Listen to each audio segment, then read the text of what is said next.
Welcome to Cascadia Hockey, Northwest Hockey Podcast, brought to you by Buried Puck Threads. My name is Corey Gaston. I'm your host. With me, as always, is the founder, CEO, and head T-shirt designer for Buried Puck Threads, Mr. Aaron Piper. How's everybody doing today? I'm going to give him time to respond. And we're clear. Chirp, chirp, chirp, chirp. And we're clear. I tried to add the crowd response. In goal or on the Zamboni or live Twitch streaming from PAX, Hausenstein. Good morning. How was your weekend, man? Dude, I have still not had much of a moment to sit down and really... How did you get the Zamboni to PAX? That's how I want to know. It took a very long time. Like, it was like a 4-day... Driving it over the pass must have been a bitch. No. For the people behind him, it was. No, but the road was much smoother. Yeah. Oh, yeah. It looked delightfully pleasant to drive on. Oh, okay. Road construction in Snoqualmie Pass is now completed because of Kyle. Yeah. Yep. That's all they needed was a Zamboni. PAX was nuts. It was... Yeah? I didn't have... Did you go to Acquisitions Inc. again? I didn't get to. Oh, shit. Like, that's how busy PAX was for me. Was I had zero D&D time. Oh, dude, I even wanted to. So last year, what I did was I was playing a rogue player in one of my games, and I stole my DM's guide and swapped it out for mine. Oh, like a rogue would, and then I took it to Ac Inc. The signing. Yeah, and I had all of them sign it. His DM guide. Oh, nice. And then I brought it back to him and gave it back, and he was really happy about that. I tried to do it this year with one of my other DMs, but I had zero time. Like, I am still trying to recover. My head's still over there. Oh, man. 3 days? 4. I was there for 5, and it was... I was following your Instagram religiously. I was trying to live vicariously. I have so many more pictures, too. Like, I only like, dip into the samples a bit. I got more stories, but that's for later. Nice. Yeah. So second year? That was your second year going, right? My 4th. Oh, okay. Yeah. Okay. Yeah. So 4th. So you're a seasoned veteran now. I'm getting there. Yeah. I think so. But my head's still definitely there. Like, I'm trying to plug out of like PAX mode and plug into hockey and kind of get ready for it. Like, I was listening to your interview that you did with our that guest. Yeah. And I was like, man, I have not really paid much attention to what's going on at camp.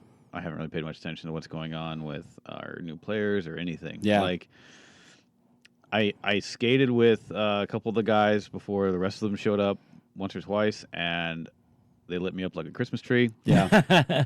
as they should. And it was a lot of fun though. Like, they came out for like a drop in or something, just because they needed to skate, their level. So. What day was it? Was it last Wednesday you and I were over there doing some work on the computer? Yeah. So when we left, Carrie was walking in, right? Yeah. Oh, yeah. So it was funny because I go out to we had just finished up. It was, 11:30 or 12 or something like that. And I went out to my van, and I'm sitting there sending my wife a text saying I'm on my way home. And I look up, and I see, like, he's going behind a vehicle, so I see, like, his feet in a bag. And I'm like, oh, I wonder which player that is.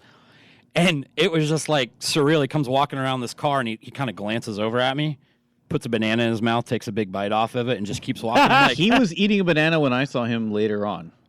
He must eat a lot of bananas. Well, because you were in your Jeep. You were parked inside the Okay, so that was gate. the same. Yeah, that was probably the same time. But he's just strolling in. That's less exciting now. I really wish he was I just want him to have eating bananas. He goes all day through a long. bunch of bananas. Yeah, what a morning. fucking bunch of bananas sitting right in his bag. But it was just funny because, like, my daughter's You've even got props. my daughter's a huge Carey Price fan, and I've never met him before. I know he's in here all the time, and he was here for a little bit of an extended period of time this summer. But so, like, that was his second to last day he was here before he left for Montreal camp. But it was funny because I'm like, oh, who's the new player? Oh, okay. Carey really does exist. And he's just strolling in, eating his banana and stuff. And I got home and I told my wife, she's like, did you get a picture? I'm like, no, he kept glancing over at me. And how weird would have that been? Like an old bearded dude in a minivan taking a picture of you eating a banana. Yeah. Oh, yeah. And then the funny thing was, newsflash: Carey Price eats bananas. Carey Price eats bananas. Somebody might have a problem with if we post that. No, but the funny thing was, Don't put it in the episode description. oh my God. So then later in the day, my wife sends my son, Ryan, who's at college, this long, like, sentimental, "We miss you. It's so weird you're not here in the morning, and hope you're doing great." And then I sent him a text right after. And I thought of what's Steve Carell's character in Anchorman, the weather guy? Brick. You know how they're all having, like, they're talking, and then he'll just be like, "I don't know what we're yelling about." So I had this loud noise. I text Ryan, I was like, "Saw Carey Price today. He was eating a banana." After my wife sends him, like, this long text, "We miss you, we miss you." Saw Carey Price. He was eating banana. Yeah, thanks, Dad. His response was, "Okay." He's just like, "Okay." But anyway. That's the teenager equivalent of, "I don't know how to process that." And I knew he wouldn't get it because I have it in my head. I'm like, there's no way he's going to think that way. Oh, yeah. And so he's probably like, "Oh, Mom loves me, Dad." That's just weird. I don't know what the hell he's talking about. But I ran into him very briefly. Said hi. He said hi. Yeah. He said he was going out with the goalies later that day, and I was like, "Oh boy, I'm cutting the ice for that one." Yeah. I didn't realize they were doing multiple goalie sessions, and I missed out.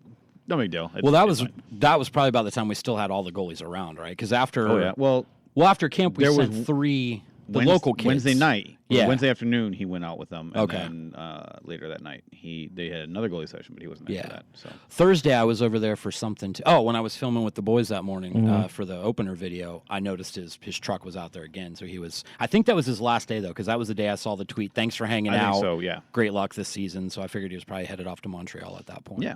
No, he's super nice guy, really approachable. Like walks with a swagger and a confidence, man, which is cool. Yeah. You know? Oh yeah. Yep. So, but he's always fun to have around, fun to watch. So yeah.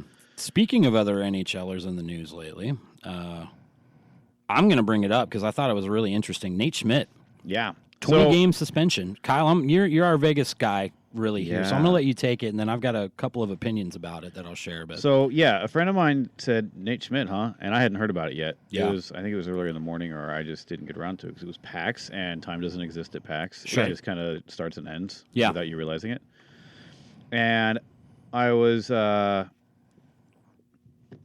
looked it up really quick. I was like, "Uh-oh, what happened?" yeah. I typed a Google search. I saw the first article that came up, and I was like, "Okay, this one looks pretty credible." I checked it out, and they just said, like, Nate Schmidt, suspended 20 games for misuse of performance-enhancing drugs. PEDs, I think they call them. I don't know. Something like that. Yeah, so I was pretty disappointed right there. Yeah. But that was like all it said, and I was pretty disappointed. I was like, "No, come on. This is such a fresh team. What are you doing, dude?" Like, I didn't realize the details of it because the article that I saw did not show the details of it. The article that you read, was there that line at the bottom that said the NHL will have no further comment on this at the time? I think so. Yeah, I think so. That was and the keep one going, that I but saw. that to me was like, okay. Yeah. So later on, I saw his statement where he fired back. He was like, "I won't be labeled a cheater." Yeah, and rightfully so. Like, he was like a huge, well, here's how I feel. I don't, like, I'm going to pull up the article. I'm not going to read the whole thing, but I mean, yeah, it was like such a minute amount. A billionth of in essence, it was like a pinch of salt in an Olympic-sized swimming pool. Yeah, he said one of the experts in environmental contamination who testified on my behalf at the appeal hearing described the amount of the substance found in my system, less than 7 billionths of a milligram, as the equivalent of a pinch of salt in an Olympic-sized swimming pool. Another expert analyzed a sample of my hair and concluded there was no evidence of intentional use. The Vegas Golden Knights track players' strength and performance metrics, and my results have remained constant over the past year. So I'm glad that his statement was so transparent. Yeah. And kind of like a big, this is bullshit statement. Because it really is. If this is all true, like what he's saying, which it seems like it is, because he wouldn't surprise me. Yeah, like it seems legit. It's bullshit, like I get it. Like and he's like, yeah, he's like, I'm glad the system's in place. Oh yeah, I'm glad that people are being checked, and I'm glad that it's being done to help prevent substance abuse. Yeah, there's got to be a minimum Yeah. Like you can't just be like, well, there it is. Yep. Yeah. Like I mean, No, I hear you.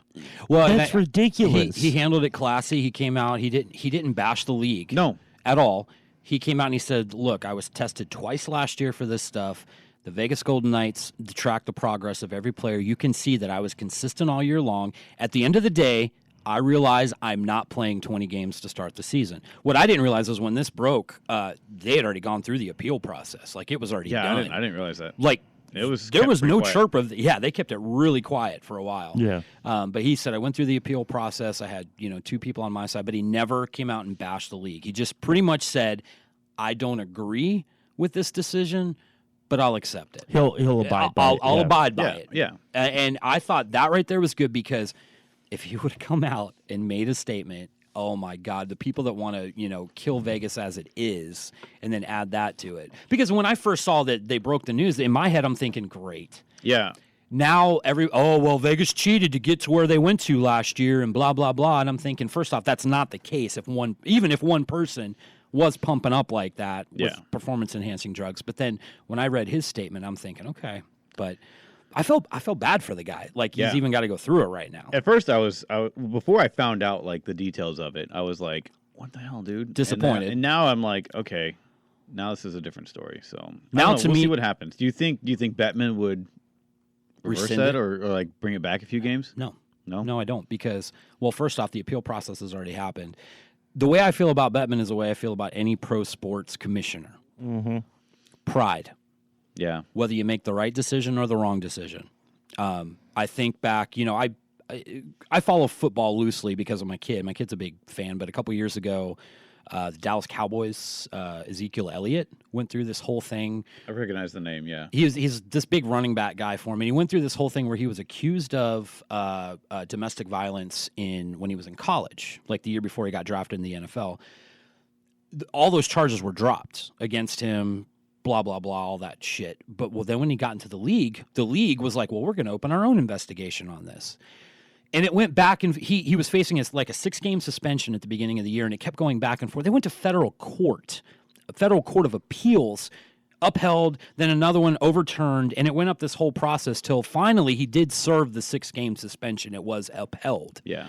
But it's like, even the police department where he was residing at that point, I don't remember where it was, Louisiana or something, but even they said there's no evidence to press charges here at all. And the victim came out and said, yeah, that's not really what happened. It was like the victim's friend that threw him under the bus or something like that. Yeah. So when there's nothing to press charges have been dropped, but the league still says we're going to do our own investigation. To me, it's like all these leagues, either they do way too much or they don't do enough, and there's no consistency. I mean, I get it. You got an image to protect, and you got to make sure that your players are professionals and upholding that image. Yep. So, they got to be like 5 extra steps careful. Absolutely. No. I totally agree with the stuff being in place, and I think it's great. Look at what baseball went through with the whole, everybody's got an asterisk next to their name now because of their records, but let's be honest. Baseball needs steroids. Okay, yeah. So that was when I was actually kind of interested in baseball. That's when Mark McGwire and Sammy Sosa were going at it for the greatest summer in baseball history. Yeah, that was great, dude. It was awesome. My dad was a big Cardinals fan, and it was great to watch. And then when it's over, you're thinking, if these guys want to shrink their testicles to give me a little bit of entertainment, I'm okay with that. I'll take it all day long. You know what I remember about all that specifically is just talking about juicing and all that shit. I remember the first time I saw like Mark McGwire, home run Mark McGwire. Okay. And then immediately flashed back to when I was a kid and I had the Bash Brothers poster on my wall of him and Jose Canseco. And I was like, that's not the same dude. And Canseco was already juicing at that point. Oh, yeah. Canseco was huge. McGwire looked like he was about 17 forever. Yeah. And you're right. And then he goes to St. Louis. He comes out and he just squeezes the bat, and his arms go to like 24 inches around, and it's like, whoa. Yeah, you're like, settle down there, John Cena. But that was so fun to watch. I mean, I am not by any means, I'm not promoting steroid use at all. But there's an Except in baseball. Except in baseball, yeah. But no, there's an inside thing here that we don't get. We talked last time about reading books. Boy on Ice, the one about Derek Bugard. Yeah. There was a section in there where the guy writing the book talks about the process that the NHL goes through with drug testing and stuff. And I'm not gonna quote it because I'll highly do it injustice here. But I would encourage everybody to read that because it talks about the inconsistencies and how they don't test for certain things. And if you get popped for marijuana, not a big deal. Yeah. You know, that you don't get in trouble for that in the NHL. And how they felt like a lot of that substance abuse stuff was just kind of like a facade to make everybody around saying, well, we're doing something about drugs in our league too, when really they weren't at that point. Now, granted, that was 10, 15 years ago. You realize we got a little bit of flack for talking about porn, and now we're just talking about drugs. We're just going to get the trifecta completely out. It's religion. It's religion and politics next week. Podcast. Yeah. I'm just making light, but I mean, like, seriously, there has to be some sort of minimum. Mm-hmm. There has to be some sort of, like, you can't just ruin a guy for nothing. You know what I mean? And that's what it feels seems like. Silly. I don't know. It's something they need to look at. I want to talk about something kind of positive, though, that should be happening as we speak. Right now, the NHL Seattle flag flies above the Space Needle. Ooh. Well, in about 50 minutes, that press conference will be happening. Okay, that's I know what you're talking about. And so the press conference is today. Any ideas? What do you think? Well, it will have happened by the time people listen to this. But I read the article last night about it. I think I shared it on the Twitter page. But it's a critical time right now. Up until I believe September 14th, they released the final environmental impact study. They released that the other day. Right, which is supposed to be the final one. Now that we're in a 14-day waiting period where people can appeal the findings. So as long as the appeal does not happen, there's supposed to be a vote from City Council on the 21st, I believe, of September, and then there's a Board of Governors meeting for the NHL like October 2nd. Vote could happen as soon as that. Yeah. Today, I believe the press conference was to announce local ownership that would be involved away from the OVG group. Yeah. And then they're also going to talk more, I think, about the practice rink, which did you guys hear about what they're wanting to do? I have 3 new sheets of ice in Seattle under one practice rink. Really? Where are they going to put it? I don't know yet. I think that might be what they're talking about is location, but just the fact you're adding 3 new sheets of ice in Seattle, that's the start right there of what everybody knows the NHL does to where they show up. Yep. Warrior Ice Arena in Boston, where the Boston Bruins practice, is like it's like the Toyota Center. It's that sort of environment. There's restaurants there. There's events happening there all the time, and it's a practice facility for the Boston Bruins. Yeah. I mean, I'm picturing like going to Seattle during the holidays kind of thing, having like some kind of like, oh man, it'd be nice. I know. Take a break from shopping, put the skates on. Dude, and if they get that high-speed rail that they're talking about for our state, like we can go from here to Seattle in like under 2 hours. Yeah.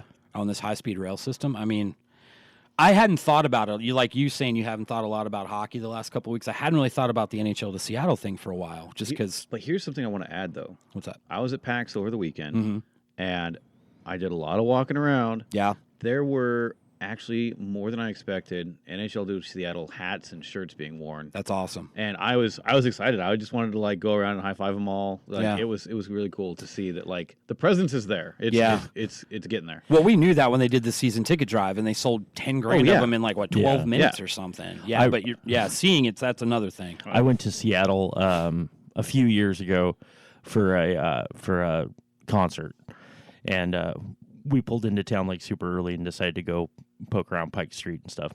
And it was the day of a Sounders game. Okay.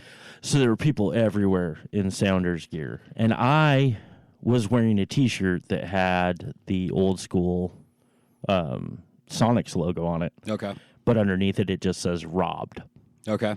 Instead of Sonics. And I must have gotten 500 people come up to me and be like, I love that shirt. That's awesome. That's the coolest thing ever. fuck soccer. Seattle's a hockey town. And I was like, dude, I'm sorry. Go ahead. No, but I was like, here's the thing: is what people need to realize is it rains 85% of the time. People take indoor sports really fucking serious up there.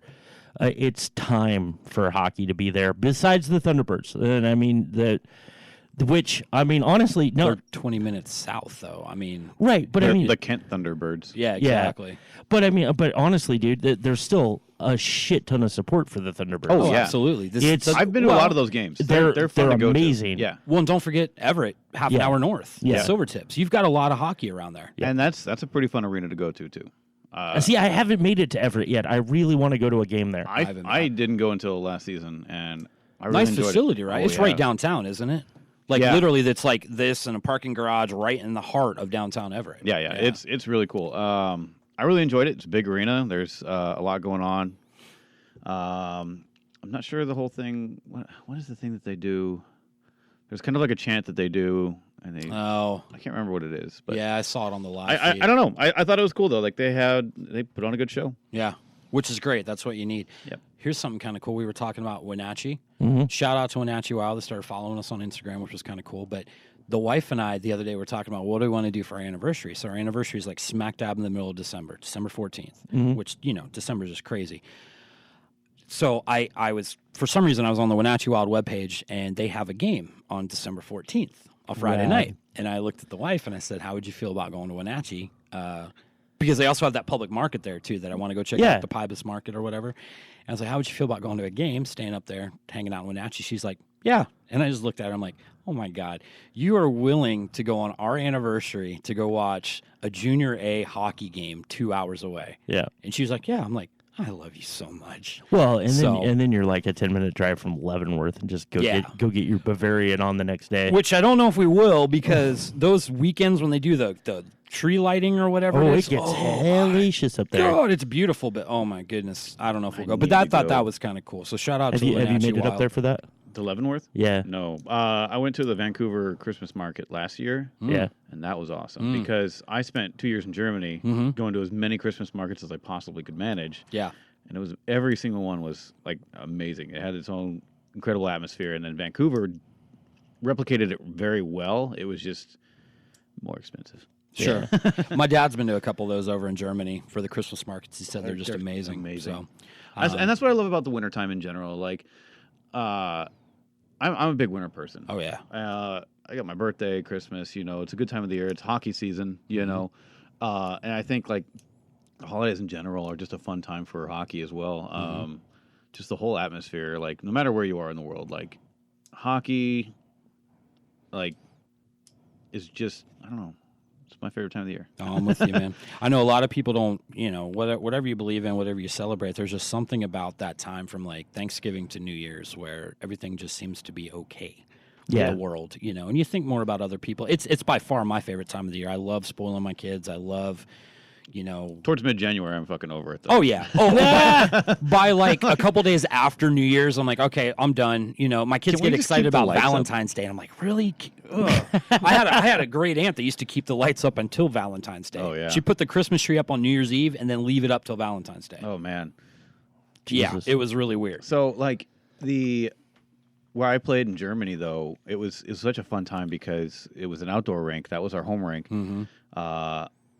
The Henkel rink is what it was called, and it was outdoors. And then during the holidays, they had lights strung across it, and it was just a really cool experience. And we'd have like family and friend skates, so we'd have like the teams, just friends and whatnot come out and skate with us, and it was always a really fun time. Do you guys watch those Road to the Winter Classic? Documentaries. Oh yeah. Some of my favorite episodes on there are where they stop and they show the families around the Christmas break. Yeah. And then they show like the next week as they're like the family skates on the outdoor rink as they're getting ready for it and stuff. And that's just the coolest time. Yeah, like, it's so fun. I think it was last year they were following Matt Zuccarello around. I haven't seen last year's yet. It was pretty good. Because they changed it, because it used to be an HBO thing, and then... It's Epix now, I believe, has it. Which is still an HBO channel. Right.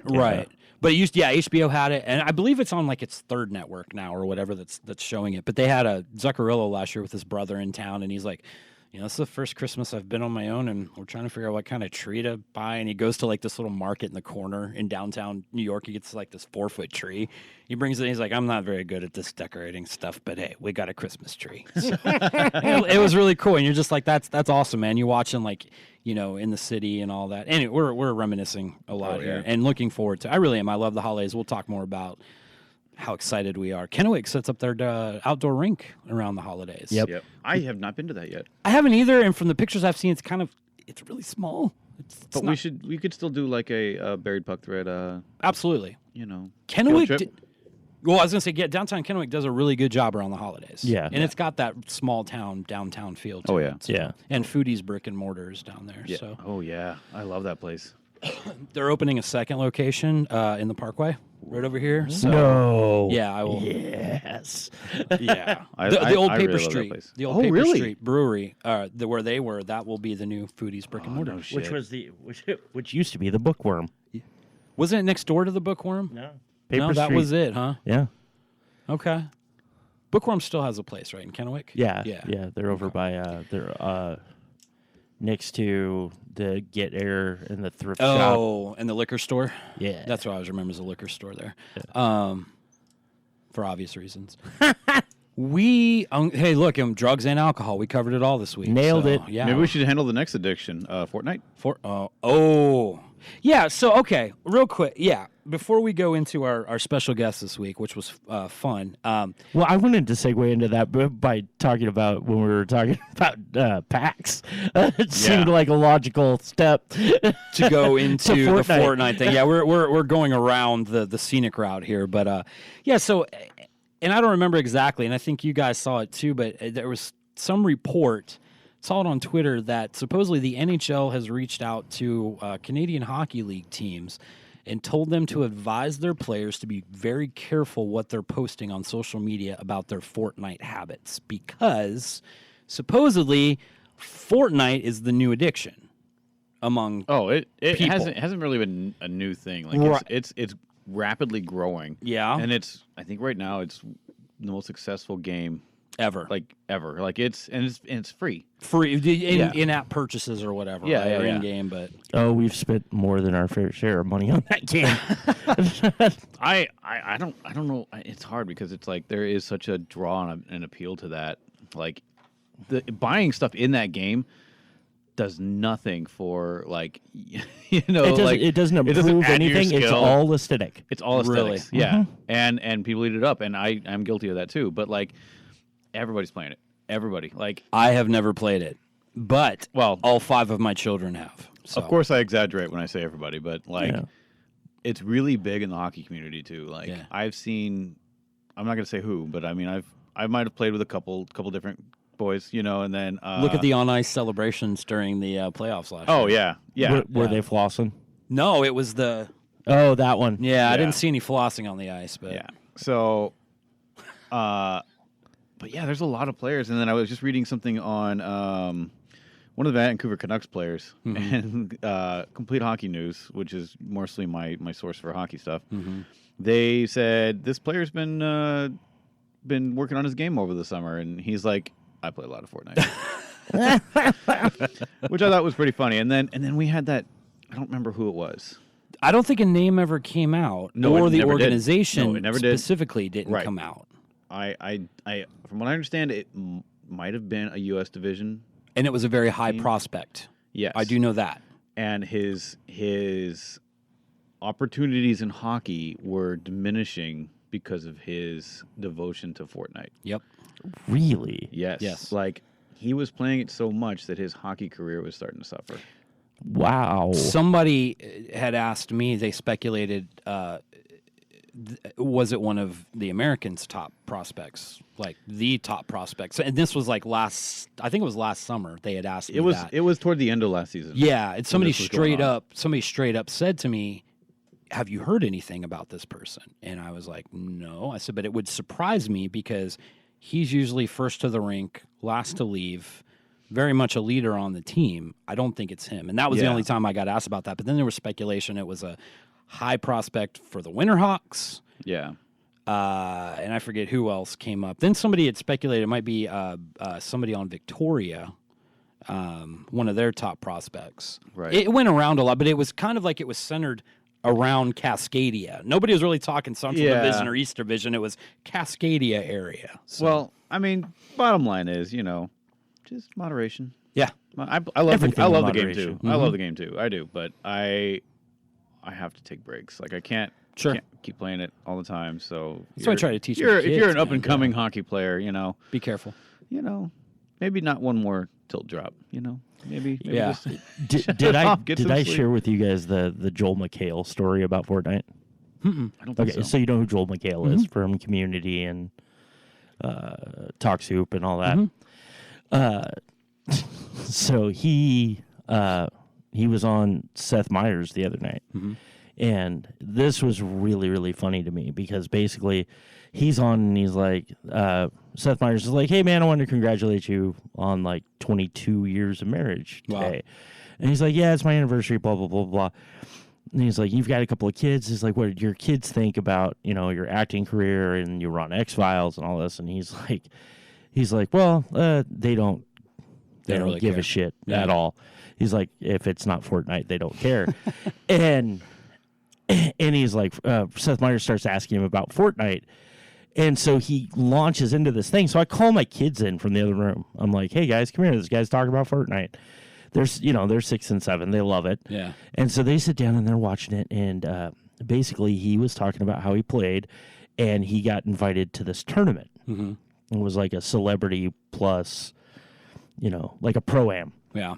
And he gets to this thing and they're like, oh, you're going to be playing with Marshmallow and Ninja, and my kids are like, holy shit, like those are the guys. And I'm like, Marshmallow? Comes to find out he's an EDM guy. He's a DJ, and he wears like a marshmallow looking Daft Punk helmet. Okay. And whatever, but the kids, like, they're freaking out like we would have if we met hockey players when we were their age, like just they're losing their shit. Yeah. And so I guess he's like, goes to his kids and he's like, hey, should I do this tournament thing? And they're like, you have to. You absolutely. I just realized your coffee mug is a drinking horn, and that's the coolest goddamn thing I've ever seen. Yeah. Yeah. Sorry to derail. You're fine. So anyway, he's like, his oldest son, who's 13, goes, Dad, you suck. Like, what are you gonna do? And the 11-year-old goes, dude, you're gonna embarrass the shit out of us. Like, you need to practice every day until, like, and his kids put him into training, and we're like, no, you're gonna. And so he gets to the tournament, and he basically runs to the center where the circle is closing, and just hides in a building. And he won. Everybody else died. So he camped out for... Yeah, and he won the tournament. Wow. That's nuts. Wow. Yeah, no, they offer, like, for those tournaments, they offer big cash prizes. Yeah. Like, there was one at PAX, and it was monstrous. Like, they had a giant tent that, like, took over an entire parking lot. They had mini golf themed, like, Fortnite stuff. And then a couple weeks ago, I'm sure most people from, my group know, but I work with a little bit with Matt Hafey from Trivium on his Twitch channel and his Discord and all that stuff. And he was in the Summer Skirmish a couple weeks ago, and I was doing kind of like a commentary thing with one of the other guys that I do a podcast with, and he was like, I mean, it was cash prizes, like it was like lots and lots of money for this stuff, and they don't mess around, man. No, It's a big deal. And like I said, a lot of people are playing this game, and it's huge. Like Matt Hafey from Trivium's like all over it. He loves it. Plays it. I have to admit, like I'm not a shooter guy. I don't normally, my video game time is very minimal because I have so many other things going on. But I do love to play video games, but it's just not my main hobby. But I do play actively with the kids because we can sit and you do a round, and we'll just pass the controller around. And then my wife plays too. Nice. There's a Columbus Blue Jackets player that plays and streams on Twitch. and I can't remember who it is at the top of my head. I'm looking it up right now. It's Panarin, the bread man. That's why he doesn't have a contract yet. Nailed it. While you're looking that up, you guys reminded me, and I'm going to say this real quick as we segue into our special guest today. I was listening to Spittin' Chicklets, their podcast a couple weeks ago, and they had Keith Kachuk on there as a guest, and he was talking about Brady, who, his son Brady just got drafted by Ottawa this summer. And Keith, and this is definitely a high overview flyby of this conversation, but Keith, in essence, he's like, man, kids are so much different now these days than when I was in hockey. After a game, you were looking for a bar you could get in. This was in junior hockey. When Keith played junior hockey, it's like you were looking for a bar you could get into to drink underage and a chick to fuck. That's what you were doing after the game. He said, Brady... He said, I don't know how many times I'd get up to pee in the middle of the night because, I'm 50-some years old, and that's what we do in the middle of the night. He'd say, I get up and I walk past Brady's room and the light's on at like 2 a.m. And he'd open the door and be like, Brady, what the hell are you doing? He's like, well, I'm playing Fortnite. What the hell's Fortnite? And he tells him about it, and he's like, what is it with the kids? Who are you playing? And Brady said something that caught his attention. He's like, wait, who are you playing with? And Brady goes, oh, well, I'm playing with Mike Smith. He had a game tonight, so I had to wait until he was done with the game to play with him. And Keith just kind of put his head down. He's like, look, I'm going to be getting up again in a couple hours to go to the bathroom. Your light better be off, and you better be in bed. It was just funny because he said Mike Smith, who Keith used to play with Mike Smith. So funny. It's not just the kids. You know what's That just makes me think of we were walking through the concourse one night. Yeah. Or, no, we were walking past the locker rooms, heading down to the media room. Okay. And I'll never forget the music coming from the locker room. And I looked at you and went, what the fuck is going on? Kids these days. Yeah. Yeah. That's not my psych up music. We've touched on their music before, too. Like, we've we've not even touched it. We bashed it. We bashed it. Like, we were like, what the hell, kids? No. Speaking of music... Thought that might be a decent segue. That was a really good segue. Good. I see what you did there. I was, a little bit. Like a glove. Fits right on. If it doesn't fit, you must take a shit. It's wrestling. Anyway. So we talked about it last time. Is that going to be the title? Yeah. Oh, God. If it doesn't fit. Never mind. I'll get myself in trouble right there. No, nobody listens 37 minutes into it anyway. But Jesus. Yeah. A couple weeks ago, we talked about how I was going to have Russ Rankin, which super excited because I grew up listening to Good Riddance. They've been around for quite a while. Punk rock legend. Russ is the California scout for the for a WHL team. And he was in town about a week and a half ago for camp, and he was gracious enough. He's a big Violent Gentleman supporter. The guy wears their shirts on stage all the time. He loves hockey. But a couple weeks ago, he gave me about 20, 30 minutes of his time to sit down and talk with him. It was really, really fun. Great guy. So what I want to do now is just segue into that interview. So here it is, my time with Good Riddance / California Scout, Russ Rankin. So I'm excited. Here we are with frontman, punk legend, Russ Rankin from Good Riddance. Thanks for taking some time with us this morning. No problem. So like we were talking before, I do know that most people probably know you as frontman of Good Riddance, but I like the angle finding out a couple years ago that you are California Scout in the WHL. Been with the Tri-City Americans for how many years now? This will be 6 years. Okay. Starting the 6th year right now. So hockey, where did that come from? I mean, was it something you've had forever, or got into it later in life? And I just remember, I mean, this is going to date me, but I remember being really young watching the 1980 Winter Olympics. Okay. That was the first time I really saw hockey, and got caught up in that whole thing, the Miracle on Ice, and I just loved the speed and the kind of the intrinsic violence or imminent threat of violence, and the colors, but also how graceful the game was. Sure. It's just had a lot of different elements that all sort of caught my attention. So what got you into to the scouting world? So ever since I got into hockey, living where I live, there was no team and not really anybody to watch hockey with. There was no hockey culture, so I would just sort of watch as many games as I could. And And then when the Sharks came to San Jose, my mom and I got season tickets, and I'd go to games a lot there.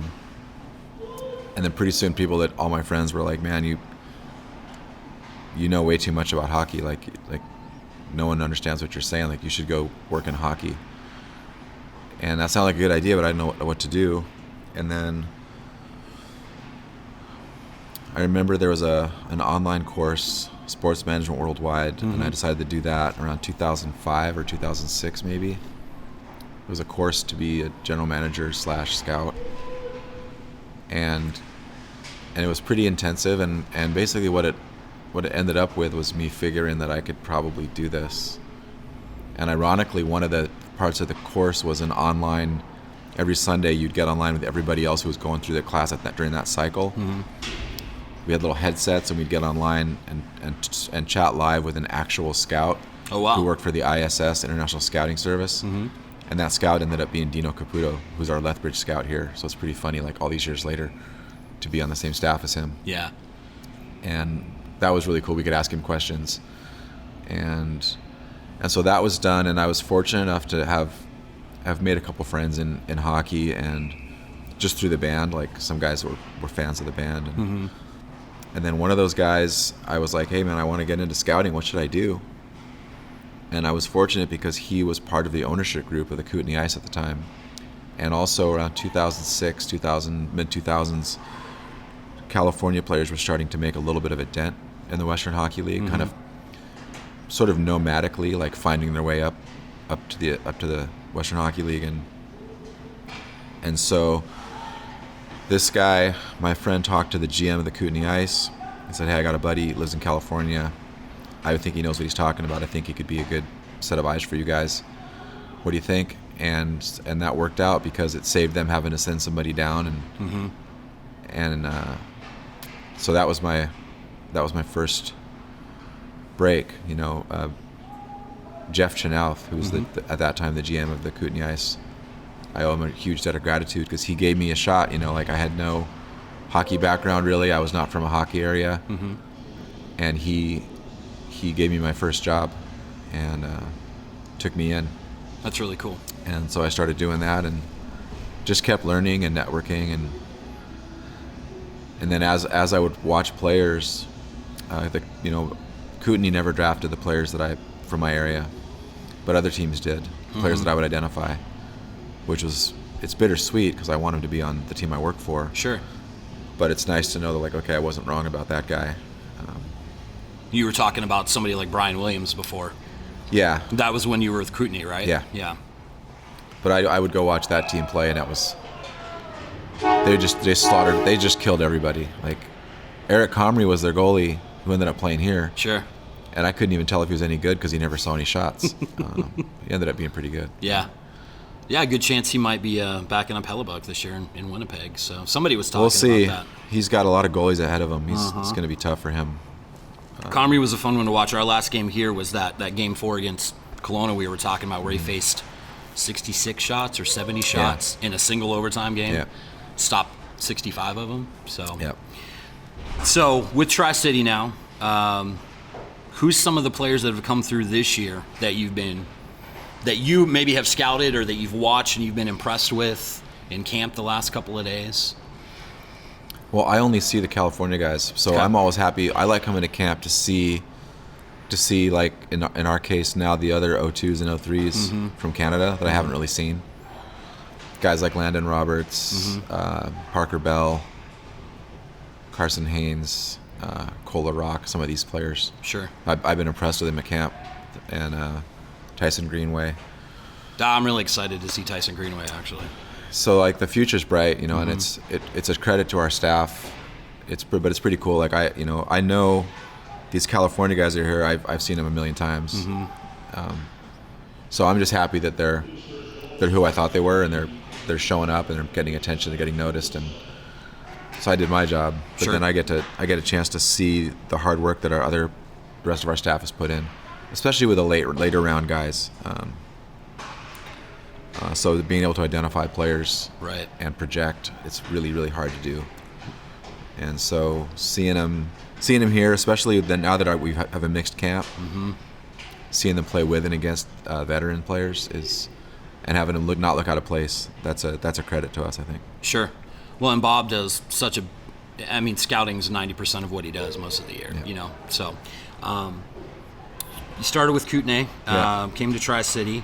What do you think about Kootenai the last couple of years? I didn't even know you worked for them, so I love the turnaround that they've gone through with the new GM up there and the new ownership and all that stuff. Yeah. It reminds me a lot of Lethbridge a couple years ago. I hated to see what Lethbridge was going through. Yeah. And then you bring in some fresh blood, and they really turned it around. What do you think about Kootenai right now? I don't know a lot about it. I mean, I know there was a lot of turnover. Yeah. I know Jeff Chenouth left and is with Calgary now.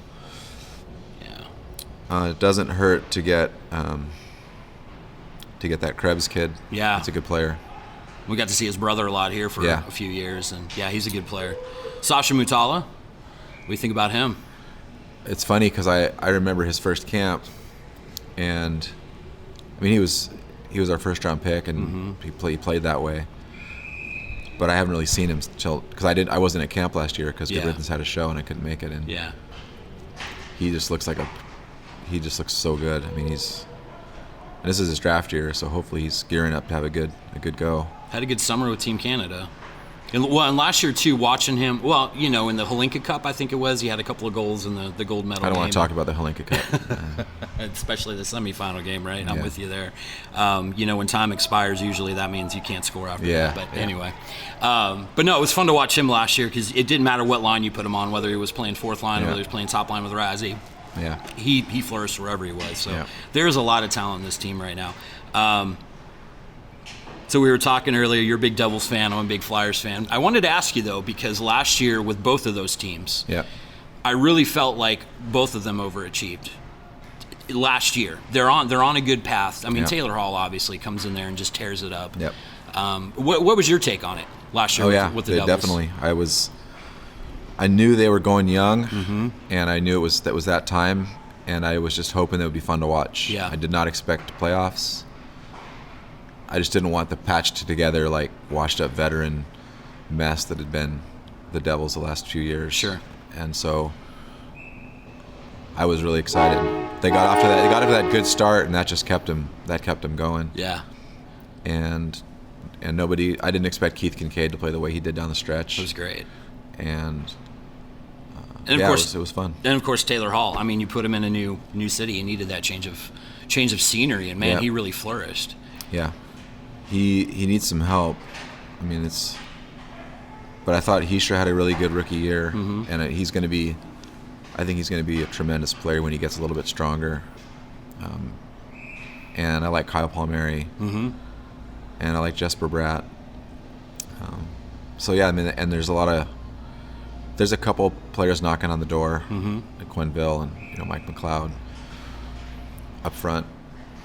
I wasn't sure why Steve Santini was in the minors all year. I'm not sure who we pissed off because I feel like he's better than at least two of the guys that were getting regular time in New Jersey. And he's a high draft picker there. It's like I don't know what's up with that. So hopefully this year he gets a chance to play. Have you been able to watch Ty Smith at all? No. So we saw him come through here obviously several times. There goes Team Blue or Team White, whoever's scoring right now. But he comes through here several times with Spokane. Definitely not NHL ready yet, but that kid shows amazing brightness on the ice. So you guys should be really excited about that. I'm happy when we get Western League guys, like when Damon Severson came. That was pretty cool. So yeah, I mean, I'm excited. It's a fun league to be a part of. Real quick, I know your time's a little short this morning, but with doing California, are you all over the state? I know you're in the Bay Area. That's where you call home. But I mean, are you traveling up and down the coast, finding talent? Mostly down. Yeah. I take trips to Southern California probably 3 to 5 times a year, either for busy weekends of games or tournaments. I got to go to states. I got to go to districts for sure, wherever that ends up being. But then I'm usually going to be following around. There's the Junior Sharks, Junior Kings, Junior Ducks are the Bantam AAA teams that I'll be watching. Maybe a few Junior Gulls, San Diego's team. There's usually good players on that team. And then there's a Western Hockey League has a camp in Anaheim every April, so I go to that. Are the trips as crazy as what people talk about? I mean, with scouting? you're constantly in the car, you're eating junk on the road, whatever, I try not to eat the junk on the road. I mean, it's a little bit solitary. It's about a 6 or 7 hour drive to get to the LA area for me. So that part I don't like so much, but yeah, it's being a guy that doesn't drink or do anything crazy. Like Sure. It's pretty boring to travel with me, and I'm by myself. There's no one else. Sure. No one else there. So You deal a lot with the parents and stuff like that when Yeah. you're scouting, or is it okay? my job is different than a lot of the rest of the staff up here, because kids in Western Canada, by the time they're Bantams, like all they want to do is play in the Western Hockey League. They know everything about it. They go to the games. They watch games on TV. The players that I'm looking at and the parents I'm talking to know very little about the league, and what they know isn't good because they've heard it from their kids' coaches, most of whom have come through the USA Hockey model, which is, prep school, USHL, college. Sure. So there definitely is. I have to debunk a lot of myths and kind of educate the parents about this option. Sure. Do the ears perk up at that point when you get the chance to have that conversation, or is it? Sometimes. Yeah. I mean, sometimes there's just parents that they're just dead set on college. Sure. I mean, there was a kid that played for the Junior Kings this year, a defenseman who was so good and could pretty much do anything he wanted. And they were going to college right, from the get-go. So I didn't really worry about him. I mean, other than it was fun to watch him play. Right. He's going to Boston College. But players and parents who don't have their minds made up or aren't really sure, or D1 schools aren't knocking down their door yet. Right. Those are the players for whom this may be a better path. If you want to be a pro hockey player, junior hockey is the best way to get you ready for that, I think. Right. But I also realize it's not for everybody. Right. And being American, like I'm not gonna ever bash USA Hockey or the college route. I think it's totally valid for some players. Zach Parise, Jonathan Taves, they turned out okay. Went to college. So my job is to educate parents about this option, particularly about the education package and stuff like that. And just keep forming that relationship and staying in touch and being able to be a resource for them. Right. I have a lot of parents. One parent of one of the players that we drafted this year, who's just constantly on me with questions, and it's good because it keeps me on my toes. And if I don't know something, then I get to bump it upstairs, and then I learn something new. And it's good that parents are doing their due diligence and stuff. But really, Bantam, like the kids the 03s that are here, at least the Americans, have it pretty easy because they don't have any pressure on them. Sure. Because even if they decided to sign, they couldn't even play this year for us. So a couple games maybe, but no, they couldn't even play. Really, Americans, Canadians can. That's right. Canadian kids can. Like Marc Lajoie will play some games for us here. But so the 03s, it's like experiencing the camp, asking questions, seeing what it's all about, and then I go watch them play midget AAA this year and keep in touch, and then next year, then it gets a little bit more serious. Yeah. Or it can, because they have a chance to sign and stay. Sure. If they're exceptional players. So real quick, I know you said bumping it up. Your old boss Barkley, GM now in Vancouver. Yeah. Congrats, man. I think that's awesome. Yeah. How's the dynamic now with a new head scout, or is it just pretty much business as usual? It's been an adjustment for sure, because everybody, my experiences just from coming from Kootenay to here were different, and then from Barkley to Roy are different. And I don't know that it's a matter of good or bad. It's just different. Sure. And as a staff, being able to, like, I'm here basically. My job is to find players and get them to come. But also, I want to learn and get better because ultimately I want to be a scout in the NHL. Oh, nice. So that is the path you want to take with all that. That's awesome. So I'm just trying to learn. And Roy's been around hockey for 40-something years. Sure. Has worked in the NHL, has worked in the Western Hockey League at all levels. And I feel like I have a lot to learn from him. And I learned a lot from Barkley too. Yeah. A tremendous amount. And he was great to work for, and I'm happy for him. But yeah, it's a big shakeup. A lot of moves in the league this year. A lot of guys, executives moving around. A lot of staff shakeups, and we're no different. New head coach, new head scout. But so far it's been good. Good. Good. Yeah, that's kind of the cycle that the Western League seems to go through every few years with shaking things up. So, real quick, Good Riddance. What are you guys up to?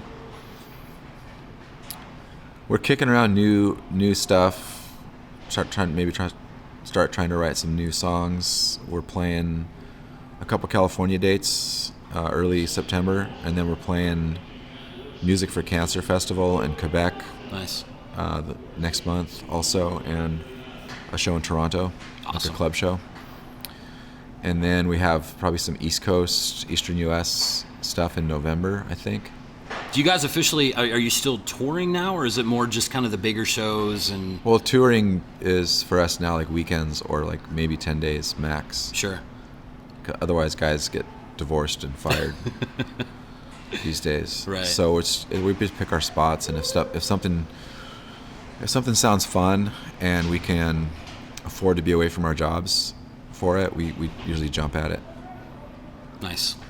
Well, Russ, I really appreciate your time, man. And No problem. I know you got a plane to catch here soon. So go Ams. It's going to be hopefully a interesting season, a little bit different than last year, but I think the team's got a good setup. So Yeah, we can't really count on having Rasmussen back, so right. make do without him. Which Remmer now wearing the C, when Razzy's not around, which I Yeah. think is a great thing. I love your Remco, so He's a great player. he is. Great player, great personality. So, all right, Russell, I really appreciate it, and safe travels. Thanks, man. Man, that was a good interview. Thanks. It was really good. What was your favorite part? That part where you were talking to Russ. Do you remember that time? Do you remember that time when you were talking to Russ and you guys were talking about hockey and stuff? Yeah, that was really cool. That's cool. They didn't talk about hockey at all. What are you talking about? I wasn't listening. No, it was fun. Russ, it was kind of cool because one of the things he said that really stuck out to me was, I said to him about road trips for scouting, do you eat all the junk food and all that stuff? And I mean, Russ is straight edge vegan, dude.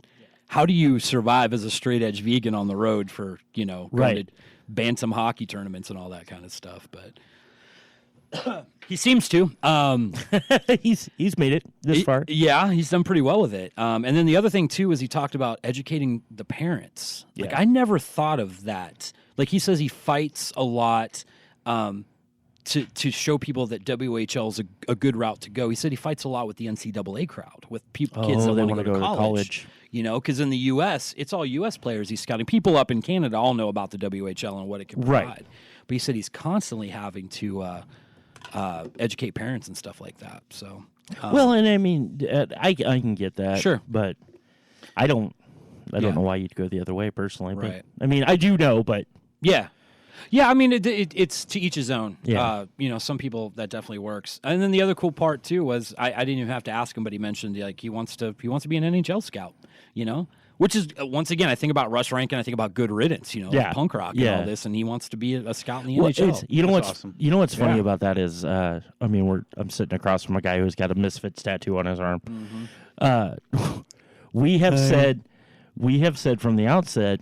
I mean, when Buried Puck was in its very, very infancy, embryonic stage, Yeah. fusing punk rock and hockey, because the two just go hand in hand. Absolutely.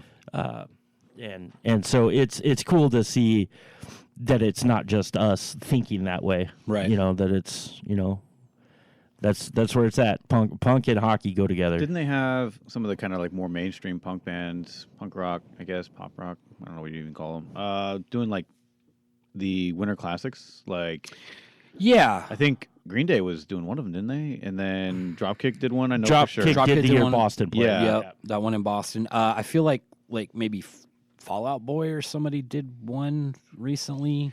Dude, I'm gonna So they were probably punk. take some flack for this, but I don't hate those guys. You don't hate them? No, I kind of like the Fallout Boy. Do you know why I I'm don't cool with like it. them? I'm cool with it. Because this is my 5th year with doing some video work for a local team. And the first year we used that My Songs Know What You Did Yeah. in the Dark. Oh yeah, So, and that was our year-end Yeah. video. So for like 3 months, that's the only song that I heard. that's fair. That's fair. But it was because I don't think they're terrible by any means. I mean, I'd much rather listen to like DJ Shadow and Run the Jewels or something. Right. Which was funny. The other night, my wife and I were watching this show on Netflix called Last Chance U, and it's about junior college football teams. Yeah. Have you seen it? I have seen it, but I haven't watched the show. It's interesting because it's a bunch of like D1 players that couldn't make the grades or got busted for drugs that end up at junior college trying to redeem themselves. Yeah. Well, the other night we were watching one. It's in Independence, Kansas is where they are this year. This little small indie community college in Kansas. And like episode 3, they're playing like the national champions as they're coming out in the field. You hear, I was like, my wife was actually asleep next to me as I'm watching in bed, and she goes, I know that song. So The that was great cool. thing about that, They played it at the end of Ozark. Have you watched Ozark? Yep, that show's great. That was a great show, yeah. They used it in Pacific Rim. Yeah, I remember you telling me. Isn't that how you became familiar with it, or did you know it before? No, then? I used it. I heard it. The first time I heard it was the first episode of season 4 of Silicon Valley. It was the end credit song. Okay. And it came on, and with so many end credit songs on Silicon Valley, I immediately have my phone ready to Shazam the closing track because they're all just bangers, dude. Yeah. They're fucking awesome I haven't songs. seen season 4 yet. Oh, you haven't? No. Which I made it means through you haven't 3. seen season 5. No, I made it through 3, and when we got Yeah. to the end of 3, 4, and 5 weren't out yet. Yeah. And it's just been one of those things. Before we end the day, so we're heading into hockey season. It's also fall TV season, which I don't watch a shit ton of TV, to be honest with you. But the wife and I just binge watched the second season of Ozark, which was amazing. You guys, anything that you guys have watched or been excited? And I'm gonna tell you something I watched last night that I was very disappointed in, but. Okay, so You stoked on anything right now? Kyle, you got kind of a blank look on your I'm- face. Like, what's TV? I don't watch a lot of TV. Like, you guys might kill me for this, but I'm just now getting around to watching The Office. no, I won't you know kill you what? for it. It took I me literally forever. started The Office at the beginning of the summer. Yeah, like Oh, did you really? I'm on Yeah. season 4 now, but like, I mean, it's not at all related to hockey. But Sure. I'm wondering where the show's been my whole life. Right. Why It's hasn't great. anyone like sat me down and forced me to watch it? But like, I'm really enjoying it. I think it's It's wonderful show. fantastic. I'm in the Yeah. middle of it too. Yeah. Like, I'm actually literally on my second watch through because I tend to watch. I put shows Put it on in when the I go to background, bed. Yeah. And so I'll fall asleep in the middle of an episode, and then it'll play 2 or 3. My favorite thing to say, thanks to this show, has been, "Dwight, you ignorant slut." By far my favorite line in the entire show. Mine is show. Bears beats Battlestar Galactica. That's by far my favorite thing from that show. I got a late start on that, and the wife and I powered through. What was it 7 seasons altogether or I something? think 9. Man, Was it yeah. 9? 9, yeah. And I think the show it had either ended or was really close to ending by the time we started watching it, and it was good. It was really good. I like What have it. you been watching lately? I discovered a show recently on Netflix called Insatiable.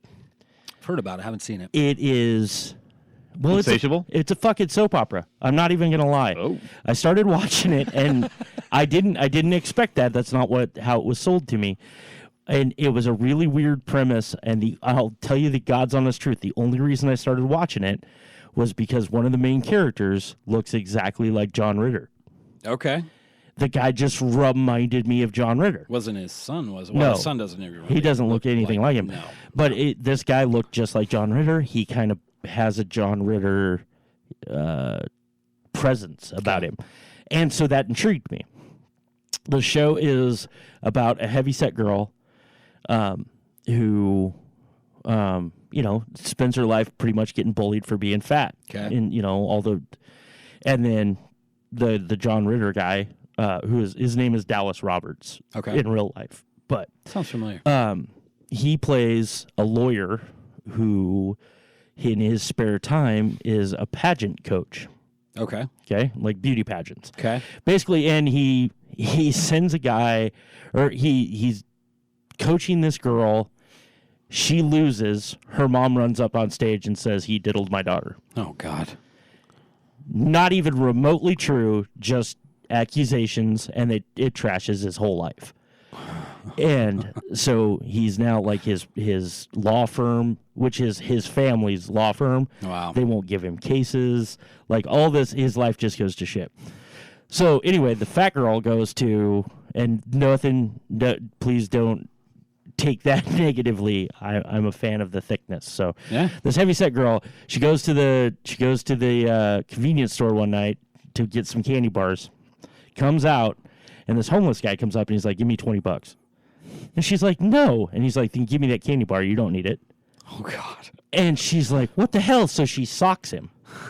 Right? She just punches him in the eye. Dude reaches around and punches her back, breaks her jaw. Oh my God. Right? And then the homeless guy sues her for assaulting him. She can't afford a lawyer. So Pro bono case goes to the guy. Well, her jaw's wired shut for 3 months. She loses a crap ton of weight. yeah. And he sees her as a way back into the pageant world. Hilarity ensues. And it's really, really, really dark and really funny. Yeah. Because she like tries to get revenge on the homeless guy by seducing him, and then while he's passed out, she tries to set him on fire. Like, it is dark, but really darkly funny. It's One of those a ones you feel weird bad for show. laughing at. Yeah, yeah. Like Fargo. Yes. You're like, can I laugh at Yes. this? Is this I funny? love Fargo. Yeah. I love Fargo. So it's got that kind of vibe to it. It's just it's the weirdest show I've ever watched. Like, it's so out of the norm of anything I would ever put on, but I love it, dude. I'm absolutely obsessed with it. Catch up on Castle Rock. So I did. Yeah. And that's the best thing on TV. It's really good. That I literally just caught up. Well, there'll be a new episode tonight. Tonight, yeah. But the You saw last week, so Yep. yeah, that's a good one. So the one I was disappointed in. I was a big Sons of Anarchy fan. Oh, did you watch the Mayan? Yes, did you watch it? Yep. I was very disappointed. So was I. Very underwhelming, and it's hard because like Kurt Sutter, I feel like for a while couldn't go wrong with the Shield, and then with going to Sons of Anarchy. Yep. Have you seen Sons of Anarchy? Not really. No. Okay. So Like I said, I'm like behind on. well, this was years ago. Yeah, Sons yeah. ended what 2 or 3 years 2 or ago is 3 when years it ago, ended, yeah. and it was 7 seasons. You watched it all, right? Yep. Huge fan. First episode I watched of that, I was sick one night, and it had already been. I think Yeah. they're in season 3 or That's something. what happened to me too. Got sick, and I'm like, okay, I keep hearing about this show. Let me check it out. Well, 15 minutes in, I'm hooked. Yeah. Watched like 4 of them that night. But anyway, you fell in love with characters first episode. You fell in love with the scenery first episode. So, and maybe Mayans had too high of a expectation upon it. Yeah. But this is now 2 things that Kurt Sutter's done that I'm just like, Bastard Executioner was terrible. Terrible. So bad. And then Mayans came out. Every new show I watch, I give it 3 episodes to hook me. That's perfect. That's Strike perfect. 1. Yeah. Strike 1. Wasn't very good. But anyway, I did see the trailer for the new American Horror Story, Apocalypse. I heard about it. Yeah. Oh, Heard about it. Yeah. I gotta catch up on that show too. That's a good one. I watched all of the. What season was the circus? 3. 3. I watched all of that. Yeah. I loved it show. till they killed the clown. The clown was my favorite character, and then they killed him. I'm like, but it was still good. It was still good. The first season was my favorite. Murder House was my favorite. Yeah, it's a by good one. far. And then Roanoke, I really enjoyed Roanoke because I grew up like an hour from where that setting is at, so we heard stories about it all the time. But yeah, I enjoyed it. So Apocalypse looks pretty good. There we got. What goalie just did a mask based on M. Night Shyamalan stuff? Really? Oh yeah, I heard about that. What? It was a few weeks ago, right? Yeah, it was recently. Yeah. I spelled it wrong, but Alex Lyon. Oh. Alex Lyon. Lyon. Yeah. Plays for the Lehigh Valley Phantoms, Yes. affiliates of the Philadelphia Flyers. Yeah, that Maybe. looks sick. Actually, Lion that played looks a- really sick. I think Lyon played a couple games last year with Check that out. the big club. I like how like the orange is kind of bleeding off of the back of the Flyer logo. Yeah. That looks pretty cool. I see dead people. That's right there on the side. It is. It's right there. It's a good one. I like it. Who was it I saw? Oh, Griffin Outhouse. Have you seen his new mask? No. Actually has an outhouse on it. He embraced it and Yes. put an outhouse on his mask. Yes, I thought it was amazing. that is awesome. Dude. Well, hey, for future episodes, we got to do this where Yes. we talk about upcoming goalie masks. There's a lot already coming out. I've been following Dave Art, the guy that does a lot of the NHL masks, and it's. I don't know that I great- could actively play against somebody who had Haley Joel Osment on the side of his helmet. Well, luckily it's on the side and not like right on the top looking at you. Peter Mrazek for a long time had he had Peter Griffin on like all of his masks. Yeah. Oh yeah. And I Yeah. I think his new one came out. I just haven't seen Where's it he yet. at? Mrazek's in Carolina now, right? I believe. Yes, yeah, he went to Carolina, and then Shit the where bed did in Cam Philly Ward go? last Cam year. Ward somewhere else now. Where did Cam Ward go? Chicago. Didn't he end up in Chicago? I believe you're Wait. right. Why would Cam Ward be backing up, what's his name? Who's the main goalie for Chicago? Crawford. Yeah. You'd have two guys that are like in their mid-30s as your starting tandem. Cam Ward had to go somewhere else. But anyway. Yeah. Oh yeah. There's already a lot of sweet looking masks out there. Yeah, we should let's do a little bit of research, post some on the Twitter and talk about them next episode. Yeah. As the season opener draws closer, we'll definitely look to work some of that stuff in. Real quick, hockey tomorrow night. Red Lion preseason tournament starts. I will be there. Be watching some live hockey. Corey, you're coming out Friday night for I'll the game? be there Friday night to watch the Winterhawks. Playing the Winterhawks, and then it's here, boys. Americans, and not just the Americans, but last weekend was interesting in Everett. Some interesting scores. We've learned that we don't know much about the season yet because there's a lot of things that we thought were going to happen didn't happen. It's preseason. Who cares? Yeah. I do have to make one shout out to this kid that the Americans got, Boyko, the goalie. Yeah. He's 15 right now. 10-foot tall dude. Yeah, he's 6'6", 160. Jesus. But he's 15. This is technically his 16-year-old season. He turned 16 in November, so he's got the late birthday. But came out his first game, stopped 45 of 48. Woo! Oh, and got a shootout win. he'll be playing with us. Oh, yeah. For sure. And then game 3, another shootout. He stopped, not as many, but he beat Tendick, the starter for Vancouver. He beat him in that game.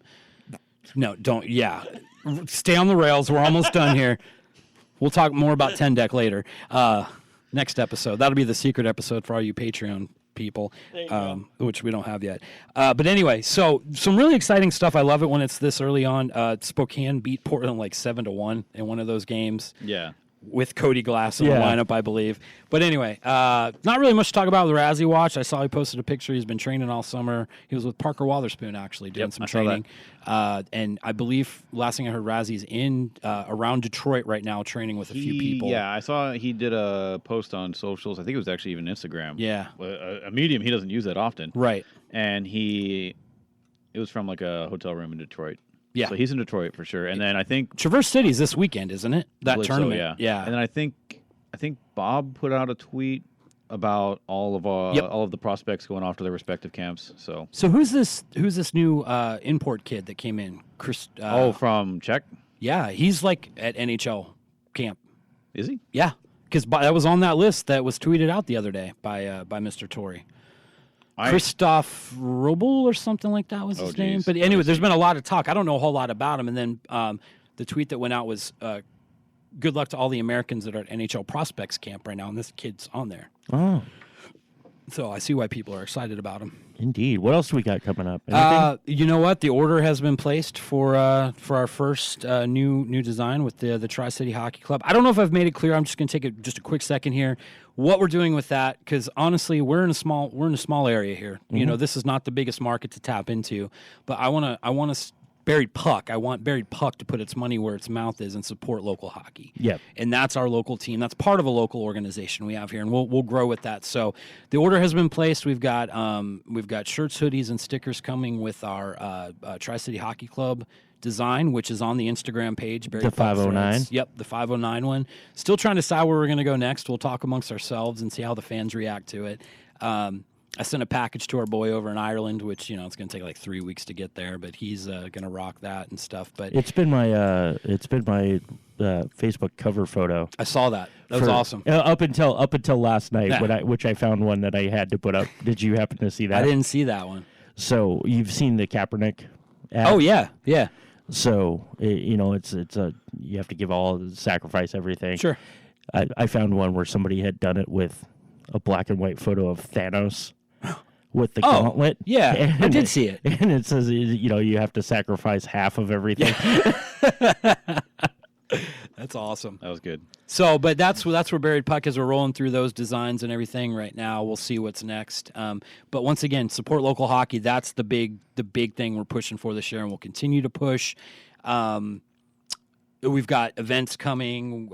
We've teased on some of that stuff, but this season's going to be fun, and it's going to be big. And Tri-Cities fans, we've had a couple reach out over the last couple weeks and share your feelings.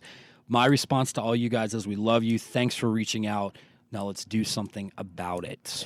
Let's not let other people do it. Let's take control. Let's punk rock DIY this thing and really, really get the hockey culture Absolutely. up here. And that's where it's going to start with us. And then we're going to hopefully spread that love and spread that desire outward. This has been Cascadia Hockey, brought to you by Buried Puck Threads. My name is Corey Gaston. Kyle, thank you so much for joining us yet again. You're welcome. Thanks, Kyle. Aaron, thanks for being the impetus behind all this. You bet. AU Radio Studios produces this podcast, and we are all set and ready to go. You guys have a fantastic day, and we'll see you soon. Berta. Berta. Gotta go.